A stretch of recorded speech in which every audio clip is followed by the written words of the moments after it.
नमस्कार दोस्तों, स्वागत है आपके अपने YouTube channel RVS study classes में। हम पढ़ेंगे हिंदी और हिंदी में हम पढ़ेंगे आज समास को। हिंदी में आज हम पढ़ेंगे समास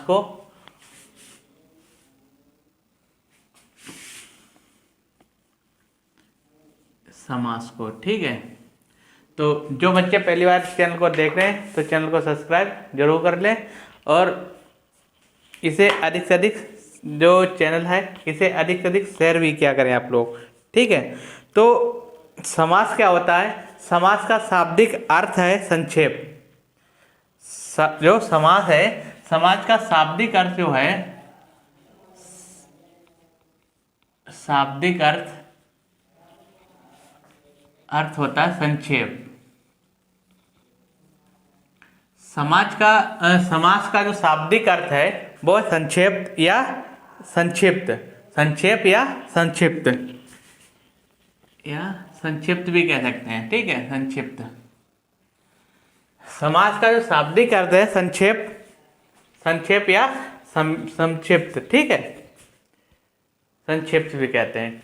तो क्या होता है जब संक्षिप्त होता है? ठीक है, जैसे हम कहते हैं राजपुत्र, जैसे हम कहते हैं राजपुत्र। ठीक है, जैसे हम कहते हैं राजपुत्र। ठीक है, तो राजपुत्र हम क्या कहते हैं? संक्षेप में कहते हैं। और इसे पूरी अगर हम कहना चाहेंगे तो हम कैसे कहेंगे? राजा का पुत्र। राजपुत्र क्या मतलब? राजा का पुत्र। तो राजा का जो पुत्र होगा उसे हम संक्षेप में क्या कहेंगे? राजपुत्र कह सकते हैं। ठीक है, उसे हम राजपुत्र कह सकते हैं। जैसे देशभक्ति, जैसे होता है हमारा देशभक्ति। तो देशभक्ति को जब हम फैलाएंगे, विस्तृत करेंगे तो हम क्या लिखेंगे? देश के लिए भक्ति। देश के लिए भक्ति। देश के लिए भक्ति। ठीक है, देश के लिए भक्ति। तो यानी जो इसका समास का जो शाब्दिक अर्थ हुआ है हमारा कि संक्षेप, कोई भी बड़ी चीज को हम छोटे में उसे प्रयोग करते हैं, उसे हम क्या कहते हैं? समास कहते हैं। तो इसकी जो परिभाषा बनती है, कि दो या दो से अधिक शब्दों से मिलकर क्या होता है? कि दो या दो से अधिक शब्दों से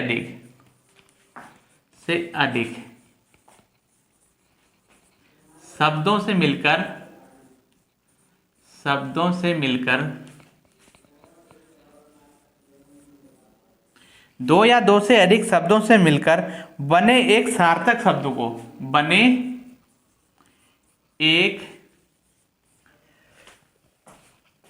सार्थक शब्द को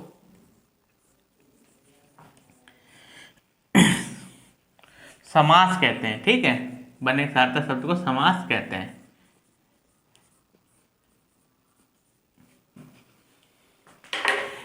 क्या मतलब हुआ? कि दो या दो से अधिक शब्दों से मिलकर जो एक शब्द बनता है, सार्थक शब्द होना चाहिए। ठीक है, जो एक शब्द बनता है उसे हम क्या कहते हैं? उसे हम समास कहते हैं। ठीक है, और समास का जो शाब्दिक अर्थ होता है वो होता है संक्षेप या संक्षिप्त। ठीक है, संक्षेप या संक्षिप्त। तो ये तो हुआ समाज का जो ये हुआ हमारा समाज का शाब्दिक अर्थ संक्षेप। और इसे परिभाषा में कैसे पढ़ेंगे? दो या दो से अधिक शब्दों से मिलकर बने सार्थक शब्द को हम समास कहते हैं। बने सार्थक शब्द को हम क्या कहते हैं? समास कहते हैं। ठीक है, अब क्या आता है कि ये पदों की प्रधानता के आधार पर समाज का वर्गीकरण किया जाता है। जो पदों की प्रधानता के आधार पर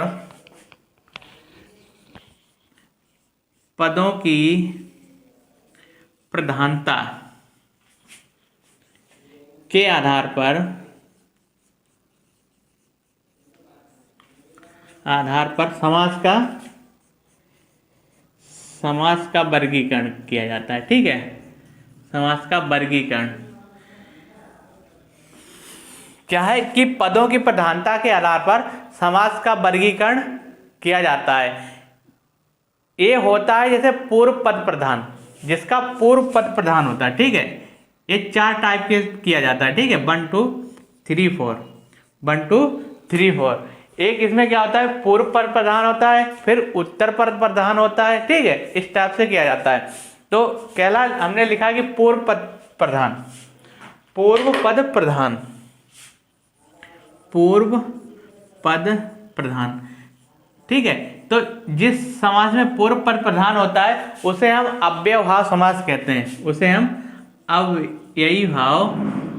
अव्ययभाव समास कहते हैं। ठीक है, जिसका पूर्व पद प्रधान होता है उसे हम अव्ययभाव समास कहते हैं। जिसका उत्तर पद प्रधान होता है, पूर्व मतलब पहला पद, पूर्व मतलब पहला पद, अब आता है उत्तर पद जिसका प्रधान है, जिसका उत्तर पद प्रधान होता है, उत्तर पद प्रधान, जिसका उत्तर पद प्रधान होता है, तो वो तत्पुरुष समास, कर्मधारय समास और द्विगु समास। ठीक है, तत्पुरुष समास, तत्पुरुष समास, कर्मधारय समास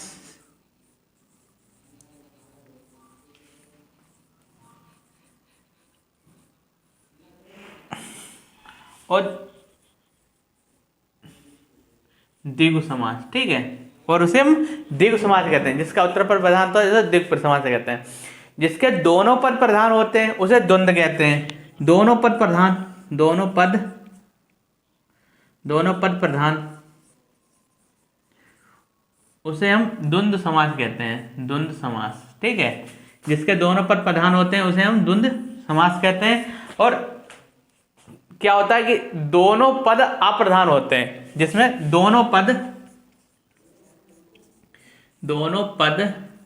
अप्रधान, यानी कोई पद प्रधान नहीं है इसमें, दोनों पद अप्रधान है, मतलब तीसरे का अर्थ निकलेगा यहाँ पर। तो वो हमारा क्या होता है, बहुव्रीहि समास होता है, वो हमारा बहुव्रीहि समास होता है। ठीक है, बहुव्रीहि समास।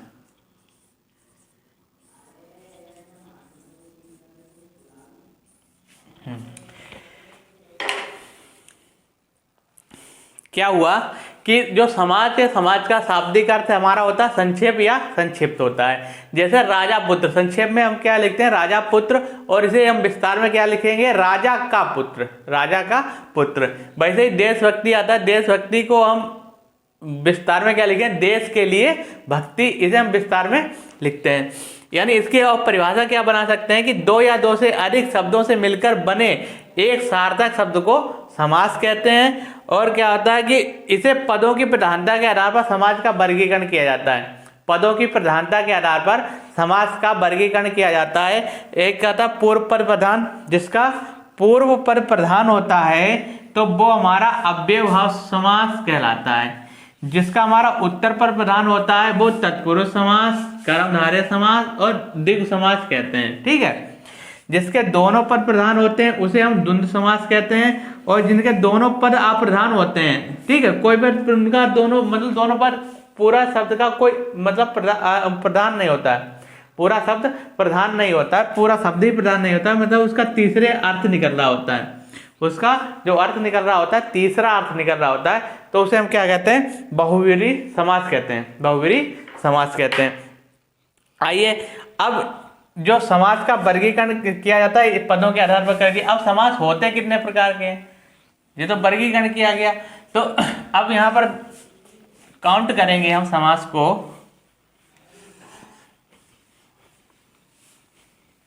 काउंट करेंगे समास कितने प्रकार के होते हैं। तो देखो हमारे एक अव्ययभाव समास बन गया, एक यहाँ पर एक हमारा अव्ययभाव समास बन गया 1, ठीक है। दूसरा हमारा हो गया तत्पुरुष समास, ठीक है, ये हो गया हमारा 2। कर्मधारय समास हो गया हमारा 3, द्विगु समास हो गया हमारा 4 और द्वंद्व समास हो गया हमारा 5, ठीक है, और बहुव्रीहि समास हमारा हो गया 6। यानी समास कितने प्रकार के होते हैं, समास जो होते हैं 6 प्रकार के होते हैं, समास जो होते हैं 6 प्रकार के होते हैं, समास 6 प्रकार के होते हैं, 6 प्रकार के होते हैं। प्रकार के होते हैं। समास जो है 6 प्रकार के होते हैं। अब इन्हें कैसे याद करेंगे, इसके लिए एक ट्रिक है। इसे हम कैसे याद करेंगे कि जो हमारी ट्रिक है समास के प्रकार याद करने की, जो हमारी ट्रिक है वो है हमारी अब तक दादा। अब तक दादा, अब तक दादा, जो हमारी ट्रिक है वो हमारी है अब तक दादा। ठीक है, अब इनसे देखो हम कैसे याद करेंगे अब तक दादा को। अब तक दादा को देखो, ये हमारा आ गया, आ से हमारा अव्यय भाव समास, अव्यय भाव समास। ठीक है, वा से हमारा बहुव्रीहि समास, बहुव्रीहि समास हो गया। ठीक है, ता से हमारा तत्पुरुष समास, तत्पुरुष समास। ठीक है, का से हमारा कर्मधारय समास, कर्मधारय समास।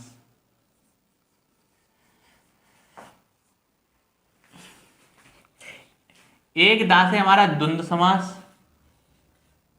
द्विगु समास लिख लो इसे। ठीक है, द्विगु समास। अब एक से हो जाएगा हमारा द्वंद्व समास,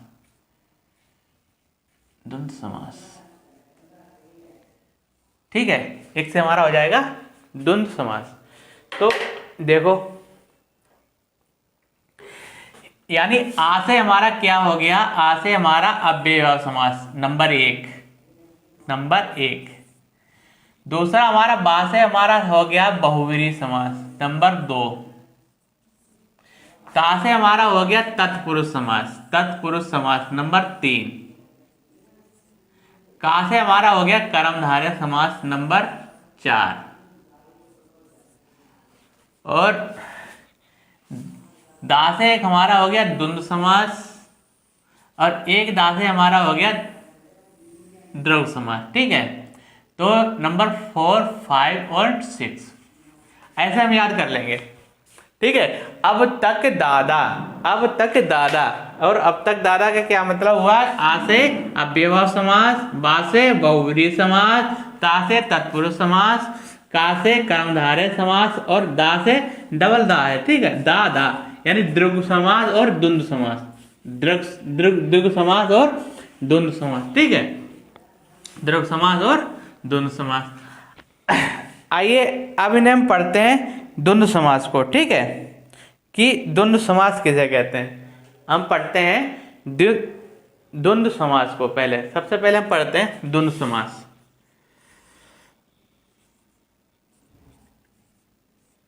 द्वंद्व समास, द्वंद्व समास। तो द्वंद्व समास में क्या होता है, अभी हमने बताया था कि दोनों पद प्रधान होते हैं। द्वंद्व समास में क्या होता है, दोनों पद प्रधान होते हैं। द्वंद्व समास में लिख लो यहां पर, दोनों पद प्रधान होते हैं, ठीक है। एक तो इनकी खास बात है दोनों समास में दोनों पद प्रधान होंगे। ठीक है, और क्या है कि दोनों के बीच योजक चिन्ह होता है, दोनों के बीच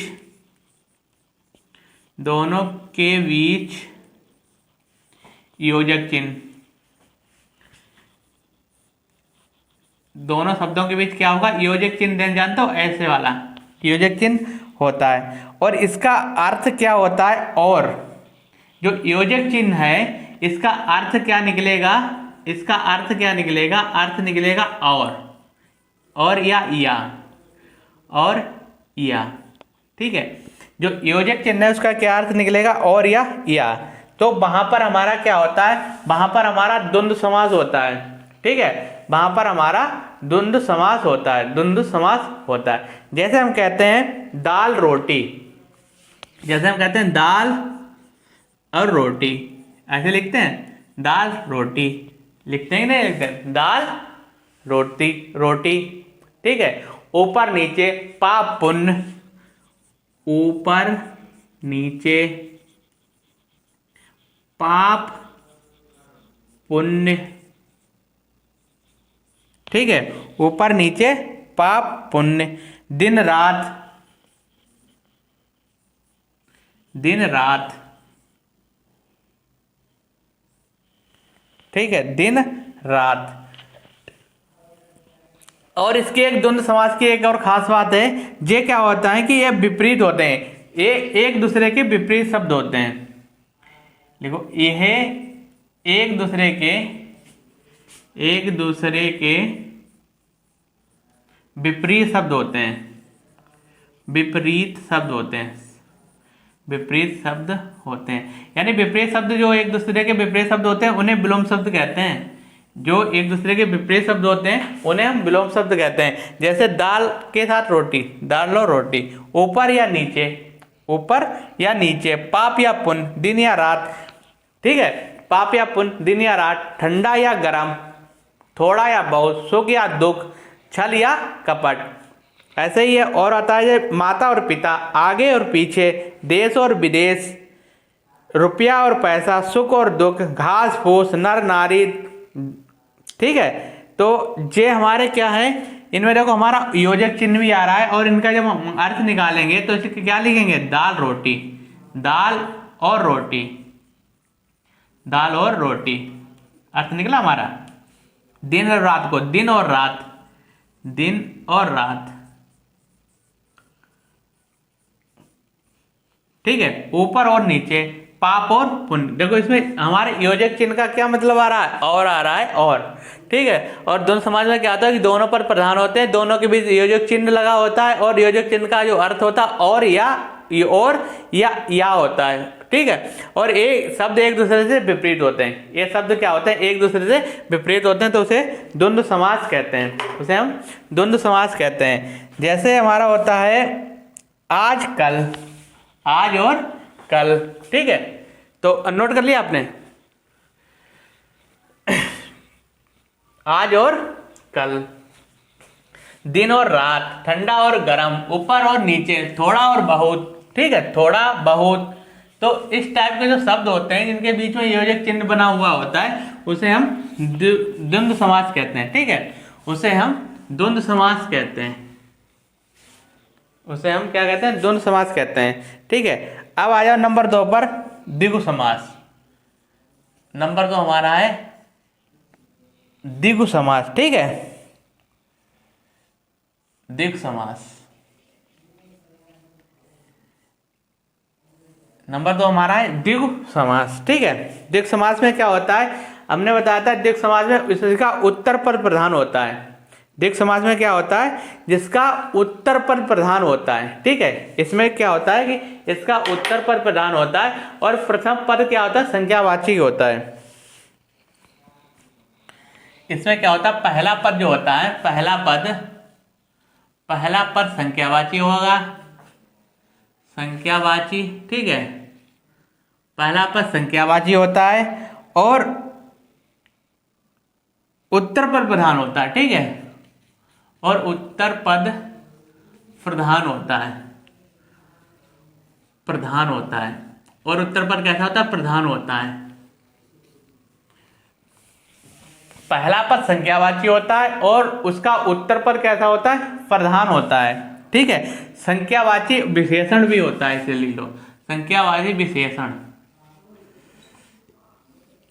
कि वो संख्या वो जो होती है उसकी जो उत्तर पद है उसकी विशेषता बताती है, ठीक है। जो संख्या होगी पहले पद की वो क्या करेगी, उत्तर पद की क्या बताएगी, विशेषता बताती है, तो वो हमारा द्विगु समास होता है, ठीक है। जैसे वो होता है हमारा चौराया, जैसे हमारा होता है चौराया, चौराहा, ठीक है। चौराहा का मतलब क्या है, जिसकी चार रास्ते हों, जहां पर चार रास्ताएं हों, चार रास्ते हों, ठीक है। एक ऐसा बिंदु, देखो चौराहे किसे बोलते हैं, एक ये बिंदु है, ठीक है, तो इसकी इधर भी रास्ता होगी, इधर भी रास्ता है, इधर भी रास्ता और इधर भी रास्ता है, तो इसे ये बिंदु हमारा क्या कहलाता है, चौराया कहलाता है, जिसकी चार रास्ताएं होती हैं वो हमारा। और देखो संख्या भी आ गया 4, संख्या भी इसमें आ गया 4। जैसे वो होता है हमारा शताब्दी। शताब्दी, शताब्दी को क्या कहते हैं? 100 वर्ष। 100 वर्ष कहते हैं। तो देखो हमारा पहला पद क्या संख्यावाची आ गया, शताब्दी पहला पद हमारा संख्यावाची आ गया इसमें, ठीक है। फिर और जैसे होता है हमारा तिमाही। तिमाही तो मतलब 3 महीने। 3 महीने, तिमाही मतलब 3 महीने। तो पहले देखो 3 हमारा क्या संख्यावाची आ गया, पहला हमारा संख्यावाची आ गया। जैसे होता है हमारा 2 गुना, जैसे हमारा होता है 2 गुना, दोपहर, त्रिभुवन, ठीक है, अष्टभुज, सप्ताह, त्रिकोण, तिरंगा। देखो आता तिरंगा। तिरंगा जिसके 3 रंग हैं, जिसके 3 रंग होते हैं उसे क्या कहते हैं? 3 रंग। 3 रंग हैं होते हैं उसे हम तिरंगा ही तो कहते हैं। तो देखो इसमें 3 आ गया, 3 कलर, इसमें 3 आ गया। तो ये हमारा क्या होता है? द्वंद्व समास होता है, दीर्घ समास होता है, ठीक है। जो हमारा दीर्घ समास होता है, इसे हम कैसे पहचान लेंगे कि पहला पद संख्यावाची आएगा, संख्या बताएगा। देखो यहां से समझ लो, दो का मतलब 2, 2 का मतलब 2, और 2 मतलब संख्या, 2 मतलब संख्या, ऐसे याद कर लो। 2 का मतलब 2, 2 का मतलब संख्या, ठीक है। तो यहाँ पर हम दोनों समाज को ऐसे पकड़ लेंगे, अगर कहीं पर हमें मिल जाता है तो हम ऐसे उसे पकड़ लेंगे। फिर आता है हमारा तीसरा बहुव्रीहि समास। बहुव्रीहि समास, ठीक है, बहुव्रीहि समास। बहुव्रीहि समास, ठीक है। तो बहुव्रीहि समास क्या होता है कि इसमें क्या होता है कि दोनों पद अप्रधान नहीं होते हैं, दोनों पद प्रधान नहीं होते हैं, ठीक है। बहुव्रीहि समास में क्या होता है कि दोनों पद प्रधान नहीं है, इसमें दोनों पद प्रधान नहीं है, प्रधान नहीं है, दोनों पद प्रधान नहीं होते हैं।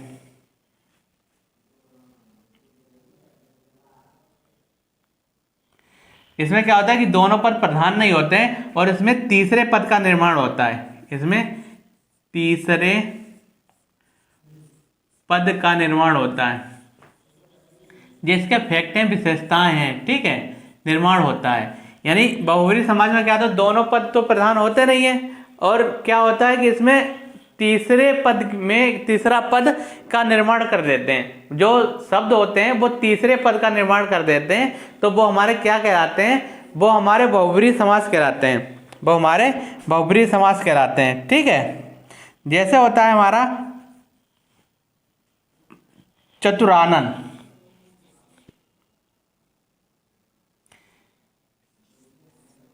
चतुरानन, ठीक है। चतुरानन मतलब जिसकी 4 भुजाएं हैं, जिसकी 4 भुजा, जिसकी 4 भुजाएं कौन है? वो जिसकी 4 भुजाएं हैं वो कौन है? जैसे लंबोदर। लंबोदर जिसका उदर लंबा है, जिसका उदर लंबा है, इसका यही तो अर्थ हुआ, जिसका उदर लंबा है। तो मतलब जैसे गणेश जी, गणेश, गणेश जी, ठीक है। और जिसकी 4 भुजाएं यानी ब्रह्मा, ठीक है। जिनकी भी 4 भुजाएं होंगी वो किसी ना किसी का करेंगे, ठीक है। फिर जैसे होता है पंकज, और इसकी एक खास बात है, जितने पर्यायवाची शब्द हैं, जितने भी पर्यायवाची शब्द हैं, जितने भी पर्यायवाची शब्द, पर्यायवाची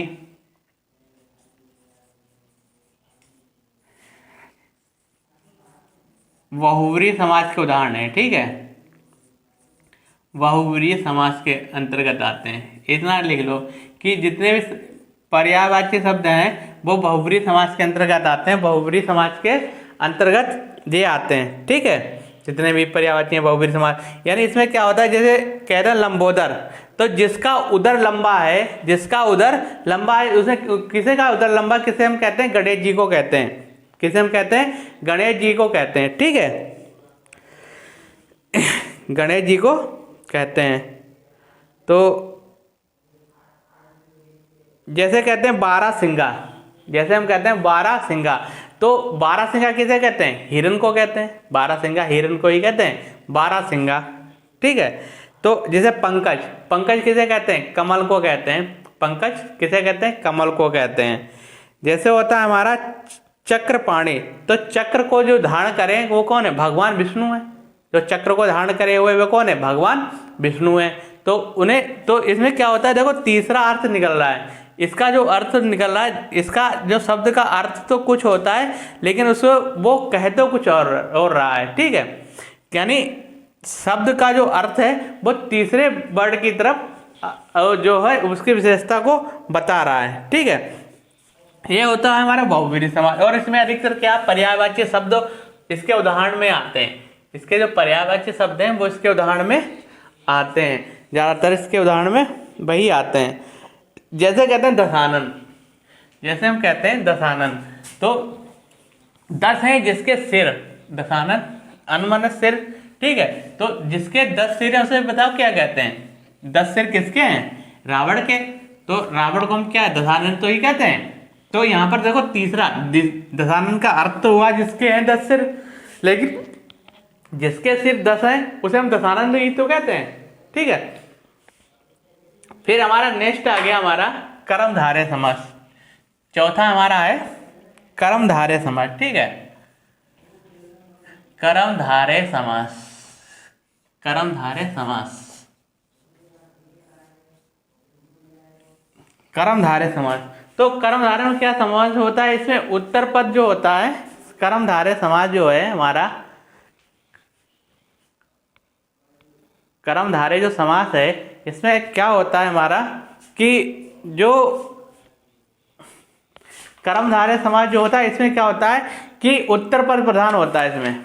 ठीक है, कि उत्तर पद तथा पूर्व, जो उत्तर पद क्या होता है इसमें प्रधान होता है। अब लिख दें इसमें। ठीक है, इसमें क्या होता है? उत्तर पद प्रधान होता है, उत्तर पद प्रधान होता है इसमें।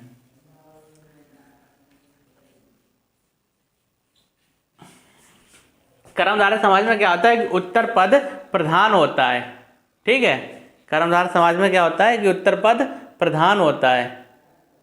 और क्या होता है इसमें कर्मधारय समाज में कि पूर्व पद जो क्या होता है, पूर्व पद उत्तर पद की विशेषता को बताता है। ठीक है, पूर्व पद उत्तर पद की विशेषता को बताता है।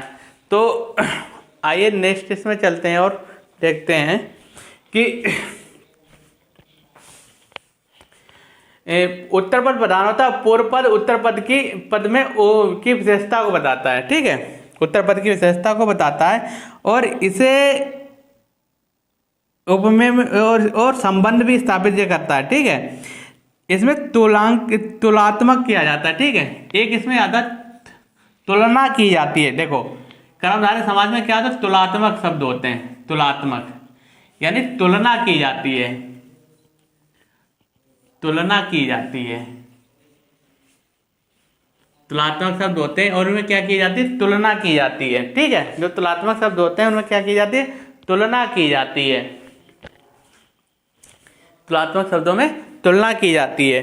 तो जैसे हम समझे कहते हैं चरण कमल, जैसे हम कहते हैं चरण कमल। ठीक है, तो देखो चरणों की एक तुलना किससे की गई? देखो जिसके चरण कमल के समान है। ठीक है, कमल के समान चरण, कमल के समान चरण है, यानी कमल के समान चरण। ठीक है, कुपुरुष, कुपुरुष मतलब जो होता है जिसे कहते हैं बेकार का। ठीक है, कुपुरुष। जैसे कमल नयन, कमल नयन, तो कमल आंखें किसके समान है? कमल के समान, कमल के समान इसकी आंखें, कमल के समान, कमल के समान आंखों वाले। ठीक है, आंखें। तो ये देखो तुलना कर रहे हैं हम यहाँ पर कर्मधारय समाज में, क्या कर रहे हैं, तुलना कर रहे हैं। एक क्या प्रथम पद इसमें क्या था, उत्तर पद प्रधान है, देखो कमल नयन, कमल नयन, यानी उत्तर पद इसमें प्रधान होता है और इसमें ज्यादातर तुलात्मक शब्द होते हैं। तुलात्मक शब्द अगर कहीं पर भी आ जाएं तो वहां पर हम क्या करेंगे, कर्मधारय समास को लगाएंगे, कर्मधारय समास को लगाएंगे। फिर आता है कि हमारा अव्ययीभाव समास, फिर आता है कि हमारा अव्ययीभाव समास, अव्ययीभाव समास, ठीक है। फिर हमारा आता है अव्ययीभाव समास। तो अव्ययीभाव समास क्या होता है, इसमें क्या होता है, पहला पद प्रधान होता है। अव्ययीभाव में क्या होता है, पहला पद प्रधान होता है, ठीक है। अव्ययीभाव समास में क्या होता है कि पहला पद प्रधान होता है, इसमें पहला पद प्रधान होता है, पहला पद क्या होता है, इसमें प्रधान होता है, ठीक है। अव्ययीभाव समास में क्या होता है, पहला पद प्रधान होता है व अव्यय भी होता है, पहला पद प्रधान भी होता है व अव्यय भी होता है, ठीक है, अव्यय भी होता है व अव्यय भी होता है ये। और क्या होता है, अव्यय भी होता है। इसमें जो उपसर्ग होते हैं, देखो अव्ययीभाव समाज में उपसर्ग, उपसर्ग जैसे बड़ा आ, अनु, प्रति, हर, भर, यथा, उप, ठीक है। तो ये देखो अगर ये उपसर्ग अगर किसी शब्द में लगे हुए आ जाते हैं तो वहां पर हम पहचान लेंगे कि अव्ययीभाव समास होता है। जैसे हम कहते हैं आजीवन, आजीवन, प्रतिदिन, प्रतिदिन, अनुशासन, अनुशासन, हर दिन, ठीक है, हर दिन। ऐसा आता है यथासंभव, यथासंभव, यथाशक्ति, यथाशक्ति, ठीक है। तो देखो क्या आ रहा है, हमारे इसमें क्या निकल रहा है, देखो उपसर्ग ही तो आ रहे हैं, उपसर्ग निकल रहा है आ, प्र, अनु, हर, यथा, यथा। तो देखो जो जिन शब्दों में उपसर्ग लगा हो, जिन शब्दों में उपसर्ग लगे हों तो वो वहां पर हमारे क्या कहलाते हैं, वो हमारे अव्ययीभाव समास कहलाते हैं, वो हमारे अव्ययीभाव समास कहलाते हैं, ठीक है। फिर आता है हमारा तत्पुरुष समास, और जो हमारा लास्ट समास है वो तत्पुरुष समास है। तो तत्पुरुष समास लास्ट हमारा है तत्पुरुष समास।